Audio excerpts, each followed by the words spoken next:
मैं आप लोगों का ज़्यादा समय नहीं लूँगा। वैसे ही काफ़ी समय ले लिया है हमारे पदाधिकारियों ने, तो मैं संक्षेप में अपनी बातें रखने का प्रयास करूँगा। मैं समझ सकता हूँ क्योंकि आज के समय में जो हमारा धैर्य है वो बहुत कम हो चुका है। हम कोई भी चीज़ को 1 मिनट से ज़्यादा सुनते नहीं हैं। अब रील्स तो 1 मिनट की होती है, 30 सेकंड की होती है, उससे ज़्यादा हमारा धैर्य बचा नहीं है। तो मैं 1 मिनट से ज़्यादा ही लूँगा। पहले के समय में जो हमारी विचारधाराएं थी वो 50 सालों में बदलती थी और कुछ समय बाद 25 सालों में बदलने लग गई, फिर 5 सालों में, 2 सालों में। आज के समय में वर्तमान में हम सबकी विचारधारा 30 सेकंड में बदल रही है, 1 मिनट में बदल रही है।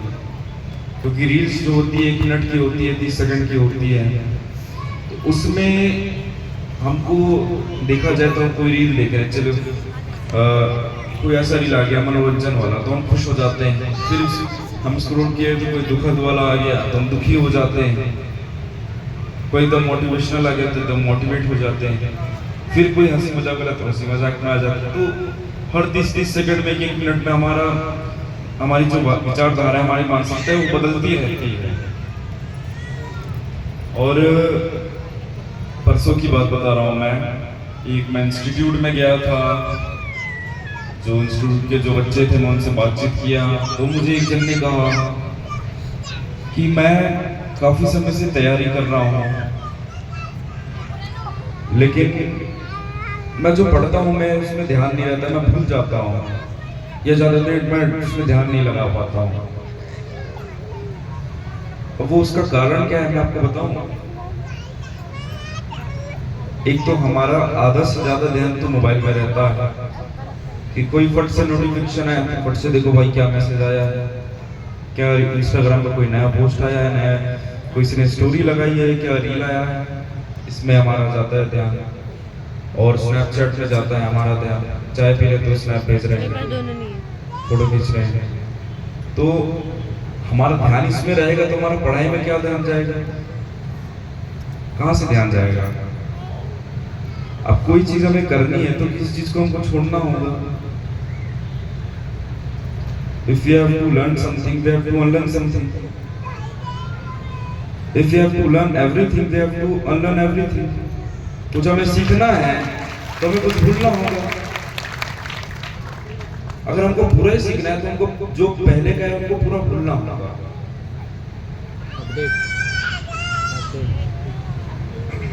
मैं यहाँ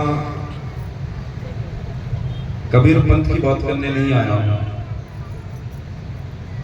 मैं यहाँ आया हूँ जो ये कार्यक्रम है सदगुरु कबीर प्रगट उत्सव का है। जो हमारे सदगुरु कबीर साहब हुए, सदगुरु कबीर हुए, वो 1500 के समय में उनका प्रकट हुआ काशी में, लहरतरा में।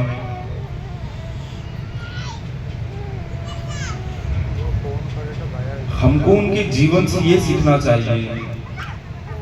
अब वो जब तक उनका शरीर रहा, जब तक उनकी इच्छा रही इस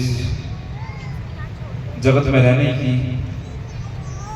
तब तक वो उनके उस कार्यकाल में उनके बड़े बड़े शिष्य हुए, कई राजा महाराजा हुए, कई शेख हुए, कई धनी हुए, उनमें से हमारे धनी धनदास जी साहब भी हुए, ऐसे काफी बड़े शिष्य हुए।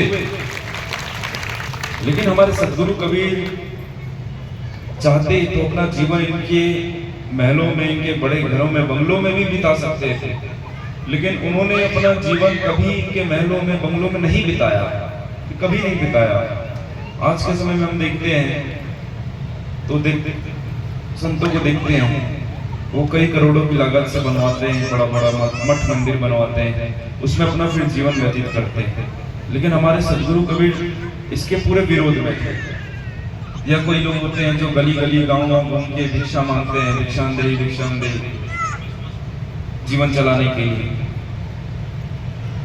उसका भी विरोध करते थे सदगुरु कबीर। और सदगुरु कबीर जीवन भर कपड़े का काम किए, कपड़े का काम किया उन्होंने, और जो उनका हक का जो पैसा था, जो उनकी मेहनत का जो पैसा था, मान लीजिए उनका मेहनत को 50 रुपए होते हैं, लेकिन वो 50 रुपए भी नहीं देते थे, उनको 10 रुपए देते थे, क्योंकि मेरे 10 रुपए से काम चल जाएगा, इसलिए मैं 10 रुपए ही रखूंगा, मुझे पूरे 50 रुपए नहीं चाहिए।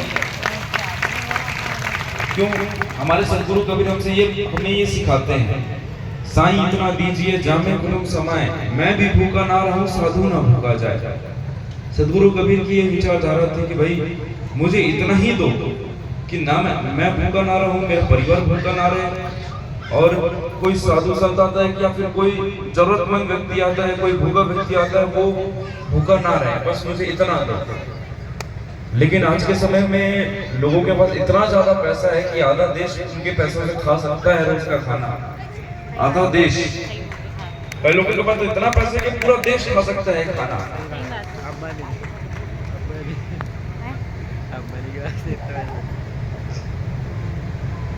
हमको सदगुरु कबीर साहब से ये सीखना है कि हमें जितना मिल रहा है, अब सदगुरु कबीर साहब ये भी कहते हैं, दशमांश गुरु को दीजिए, जीवन जन सफल कर लीजिए। दशमांश जो है, आप जैसे 24 घंटे में से आप दशमांश निकालिए, 10वां हिस्सा निकालिए 24 घंटे में से, कितना होता है? 2.5 घंटा होता है, 2.5 घंटा होता है। तो 2.5 घंटा आप सेवा में दीजिए, किसी परमार्थ के काम में दीजिए, किसी के जीवन सुधारने में दीजिए। 24 घंटे में से जो आपका जो दशमांश निकलता है 2.5 घंटा, वो किसी सेवा में दीजिए, किसी परमार्थ में दीजिए, किसी का जीवन बनाने में दीजिए।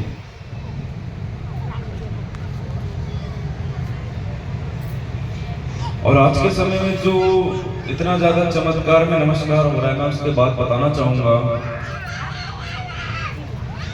जो भगवान राम का जो समय था, जो भगवान राम का कार्यकाल था,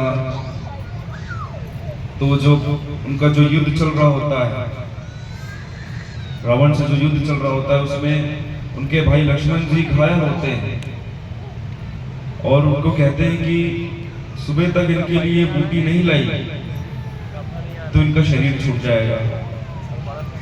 भगवान राम तो भगवान थे, वो तो पूर्ण पुरुष थे, वो कुछ हाथ लगाते तो भी ठीक हो सकते थे, लेकिन उन्होंने वैद्य बुलाया। सुनिए, उन्होंने वैद्य बुलाया, वैद्य दवाइयां बताई, तो भगवान राम तक चिकित्सा का इस्तेमाल कर रहे हैं।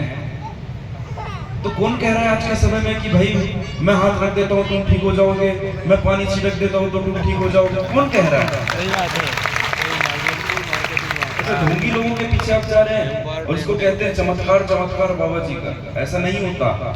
जब भगवान राम वैद्य बुला रहे हैं, चिकित्सा का इस्तेमाल कर रहे हैं भाई को ठीक करने में, वो चीज हमें सीखनी चाहिए। वो चीज हम सीखते नहीं। हम सीखते हैं तो क्या सीखते हैं? अरे हमारे भगवान की तो, भगवान राम की तो ऐसी लीला है, अरे कबीर साहब की ऐसी लीला थोड़ी ना है, हमारे भगवान राम की ऐसी लीला है। कबीरपंथी है, नहीं नहीं, कबीर साहब की ऐसी लीला है, भगवान राम की ऐसी लीला है। इस लीलाओं से आपको सीखना चाहिए। आप इसमें लड़ते हैं कि हमारे भगवान ऐसे, राम ऐसे हैं, हमारे सदगुरु कबीर ऐसे, हमारे भगवान कृष्ण ऐसे, सब एक ही है। हमने उनको अलग अलग 4 दीवारों में बांधा है। सदगुरु कबीर को हमने 4 दीवारों में बांधा है, भगवान राम को हमने 4 दीवारों में बांधा है, भगवान कृष्ण को हम 4 दीवारों में बांधे हैं,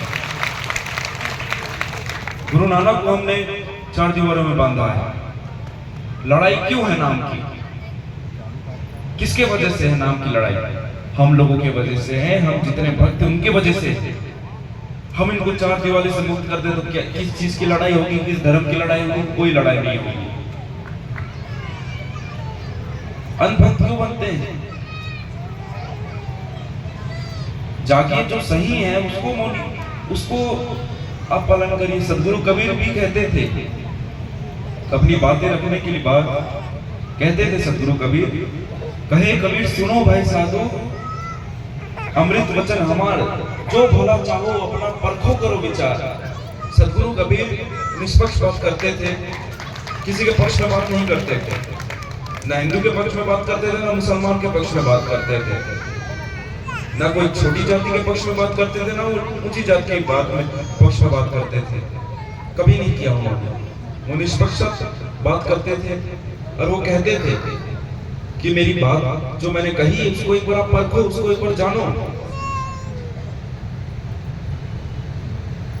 और उसमें प्रश्न करो कि ये ऐसा क्यों कर रहे हैं, ऐसा है तो ऐसा क्यों है। उन्होंने कभी नहीं कहा मेरी बात को आपको मानना पड़ेगा। सदगुरु कबीर साहब कहते हैं जो भला चाहो अपना परखो करो विचार। और आज के समय में आके बोलते हैं मेरी बात सबसे सही है, मेरी ही बात को आप लोग मानो, मेरी बात को मानोगे तो आपका जीवन का उद्धार होगा। ऐसे लोगों से आप बचिए। जो महापुरुष होते हैं ना वो कभी नहीं कहते हैं कि मेरी बात मानो, मेरे सुख सानिध्य में रहो, कभी नहीं।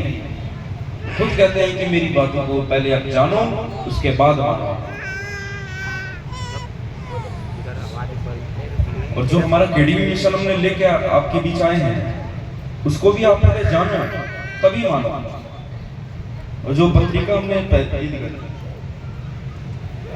जो ये पत्रिका है इसमें केडीवी मिशन के बारे में पूरा दिया गया हुआ है। इसको एक बार आप पढ़ो, इसको एक बार समझो। मैं तो एक बार आपको यहाँ समझाऊंगा लेकिन फिर आपको और समझना होगा तो इसको आप पढ़ सकते हैं, इससे आप समझ सकते हैं। और हमने ये केडीवी मिशन इसलिए निकाला है क्योंकि हमको आज के समय में हम देखते हैं कि इतना ज्यादा भौतिकता हमारे जीवन में आसपास है, इतना ज्यादा माया का प्रभाव है और इतना ज्यादा हम लोग स्वार्थी बन चुके, इतना ज्यादा अहंकारी बन चुके।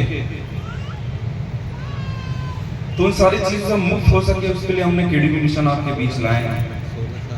हमारे केडीवी मिशन का उद्देश्य क्या है? जीव देह और आत्म पूजा। जीव देह आत्म पूजा हमारे केडीवी मिशन का उद्देश्य है कि हम चरित्रवान व्यक्ति को तैयार करें, लोगों को इंसान बनाएं। और हम पहले देखिए जी समझिए, हम ना पहले स्त्री है ना पुरुष है, ना हम हिंदू है ना मुसलमान है, हम पहले है तो इंसान है। हमको पहले इंसान बनना है, उसके बाद आप जो बने। हमको पहले इंसान बनना है, इंसान बनने में ध्यान देना है। इंसान तब बनेंगे हम जब हमारे अंदर इंसानियत आएगी। भले शरीर तो इंसान का मिल जाएगा लेकिन इंसानियत आना जरूरी है। और इंसानियत कैसे आएगी? बड़े आदमी तो आप कैसे बनेंगे? दूसरों से अच्छा करके। इंसान आप कैसे बनेंगे? दूसरों से अच्छा करके। इंसान तब आप बनेंगे जब आप दूसरों के लिए अच्छा करेंगे। बड़े आदमी तब बनेंगे जब आप दूसरों के लिए अच्छा करेंगे। हमको दूसरों से अच्छा नहीं करना है, ये चीज समझिए। हमको कभी दूसरों से अच्छा नहीं करना है, हमको करना है तो दूसरों के लिए अच्छा करना है, ना कि दूसरों से अच्छा करना है। तभी हम इंसान बनेंगे, तभी हमारा स्वार्थ हटेगा, तभी हमारा अहंकार हटेगा। और आप देखिए क्या होता है, जो आज के जो युवा हैं और किसी को डॉक्टर बनना है, किसी को इंजीनियर बनना है, किसी को वैज्ञानिक बनना है, किसी को पुलिस में जाना है, इसकी तैयारी करते हैं। जब ये नहीं होता है तो हम बहुत ज्यादा उदास हो जाते हैं, हम हार मान जाते हैं जीवन से। अब तो ये हमारे से नहीं हुआ, अब हम क्या करेंगे? सर पकड़ के बैठ जाएंगे, कई दिनों तक हम खाएंगे पिएंगे नहीं, टेंशन करेंगे, फिर धीरे से डिप्रेशन में जाएंगे। ये क्यों होता है?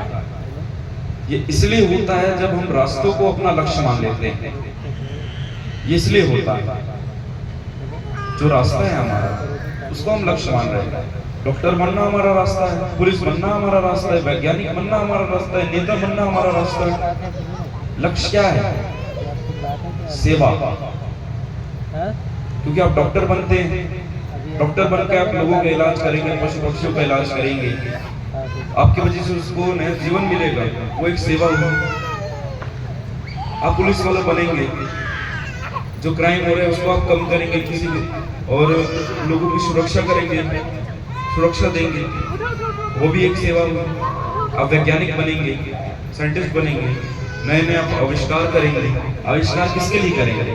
लोगों के लिए करेंगे कि लोगों को सुविधा हो, तो वो भी एक सेवा ही होगी।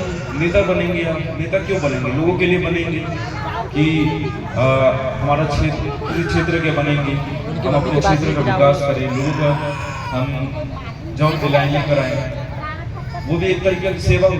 तो ये सारे रास्ते हैं, डॉक्टर बनना, पुलिस बनना, साइंटिस्ट बनना, नेता बनना, ये सारे रास्ते हैं। लक्ष्य हमारा सेवा है, ये चीज आप समझिए। जब आप रास्ते और लक्ष्य में आप क्लियर हो जाते हैं तो आप कभी डिप्रेशन में नहीं जाएंगे, कभी आप हार नहीं मानेंगे। ये चीज समझिए। आप ये समझ के करिए कि भाई ये तो मेरे रास्ते हैं, मुझे करना है सेवा, और मैं सेवा किसी भी तरीके से करूंगा। चलो मैं डॉक्टर नहीं बन पाया, मैं इसमें फेल हो गया, कोई बात नहीं, मैं कोई और रास्ता ढूंढूंगा। हमारे अंदर प्रेशर रहता है कि हमको भाई अपना पूरे लक्ष्य को पूरा करना है, हमको हमारा लक्ष्य डॉक्टर बनना। ये नहीं है, हमारा लक्ष्य सेवा करना। जब आप लक्ष्य में क्लियर होंगे तब आप जरूर वो चीज कर पाएंगे, और जरूर आपका जीवन बहुत सरल होगा। जरूर आपके वजह से कई लोगों को मदद मिलेगा, कई लोगों का जीवन बनेगा, जब आप लक्ष्य को अपना लक्ष्य सेवा समझेंगे। आप सब समझ रहे हैं कि नहीं समझ पा रहे हैं? और बातें तो बस इतनी थी मुझे आप लोगों के बीच जो रखनी थी, मैंने आप लोगों के बीच अपनी बातें रख दी हैं। और आप लोगों को कुछ भी बनना है तो आपको अपना मोबाइल से थोड़ा दूर होना पड़ेगा। अब मोबाइल, देखिए, हर चीज़ का हम सही उपयोग भी कर सकते हैं, लेकिन हम मोबाइल में भी सही उपयोग करते हैं।